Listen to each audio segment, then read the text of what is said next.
بسم اللہ الرحمن الرحیم۔ شب قدر وہ رات کہ جس میں خداوند عالم نے قرآن مجید کو نازل کیا۔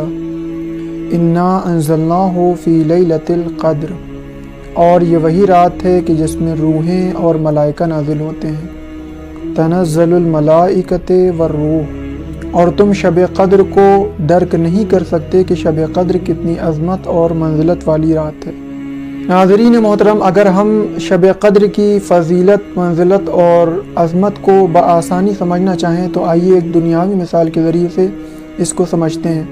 آپ نے غور کیا ہوگا کہ بعض جگہوں پر پھل والے یا سبزی والے بعض موقعوں پر ایک آفر رکھتے ہیں کہ یہ فلاں چیز فلاں قیمت پر دی جا رہی ہے، یا مثال کے طور پر ایک ایسا پھل ہو کہ جس کا موسم نہ ہو، کہ جس کی فصل نہ ہو، وہ پھل ہمیں زیادہ قیمت پر ملتا ہے، لیکن اگر ہمیں اسی پھل کو خریدنا ہو کم قیمتوں پر تو ہمیں صبر کرنا ہوگا کہ اس کا موسم آ جائے۔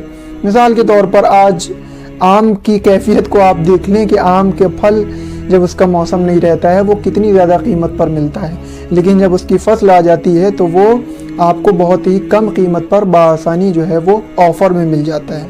اسی طریقے سے خداوند عالم نے ہمارے لیے شب قدر کو ایک آفر کے طور پر پیش کیا ہے۔ ظاہر ہے کہ ہم عام دنوں میں جو اعمال انجام دے رہے ہیں وہ ہمارا وظیفہ ہے، وہ ہمیں انجام دینا ہے، لیکن شب قدر میں جو ہم اعمال کو انجام دیں گے وہ خداوند عالم کی طرف سے ہمارے لیے آفر ہے کہ ہم اس دن اپنے اعمال کے ظرف کو زیادہ سے زیادہ پر کر سکیں تاکہ ہم جنت کو خرید سکیں اور جہنم کی آتش سے اپنے آپ کو بچا سکیں۔ آخر یہ رات، یہ شب قدر ہمیں تحفے میں ملی کیسے؟ رسول خدا صلی اللہ علیہ وآلہ وسلم ارشاد فرماتے ہیں کہ بنی اسرائیل میں ایک شخص تھا کہ جس نے 1000 مہینہ عبادت کی اور جہاد کیا۔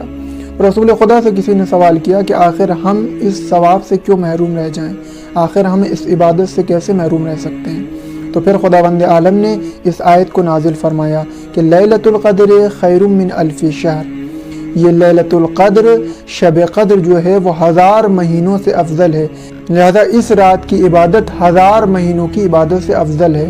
یہاں پر سوال اٹھتا ہے کہ آخر ایک رات کی عبادت یا ان 3 شبوں کی عبادت کس طریقے سے 1000 مہینوں کی عبادت سے افضل ہو جاتی ہے؟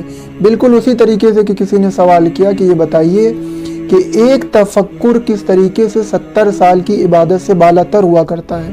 تو ارشاد ہوا کہ ایک تفکر کہ جو انسان کی زندگی کو بدل دے، انسان کی زندگی کو چینج کر دے اور اس کی عاقبت کو بخیر کر دے، وہ ایک تفکر۔ بالکل اسی طریقے سے کہ جناب حر نے جو شب عاشور ایک فکر کیا تھا اور ان کا تفکر ان کی عاقبت بخیر بن گیا، تو لہٰذا شب قدر میں زیادہ سے زیادہ عمل خیر انجام دینا چاہیے، اور کیونکہ اس شب میں قرآن مجید کا نزول ہوا ہے لہذا زیادہ سے زیادہ قرآن کی تلاوت کرنا چاہیے۔ کچھ مخصوص سوروں کی بھی تاکید کی گئی ہے کہ جو اس شب میں پڑھنے کی بہت زیادہ فضیلت ہے، سورہ روم، سورہ عنکبوت اور سورہ دخان۔ شب قدر میں زیادہ سے زیادہ قرآن کی تلاوت کی جائے، کیوں؟ اس لیے کیونکہ یہی وہ راتیں ہیں کہ جس میں خداوند عالم نے قرآن کو نازل فرمایا، تو لہذا عام دنوں میں جو قرآن کی تلاوت کرتا ہے اس کا ثواب ایک طرف ہے، لیکن ماہ مبارک رمضان میں اور خاص طور سے شب قدر میں جو تلاوت کرتا ہے اس کا ثواب بہت زیادہ ہوتا ہے۔ لہذا خداوند عالم سے دعا گو ہیں کہ اس رات میں زیادہ سے زیادہ عمل خیر انجام دینے کی توفیق عنایت فرمائے۔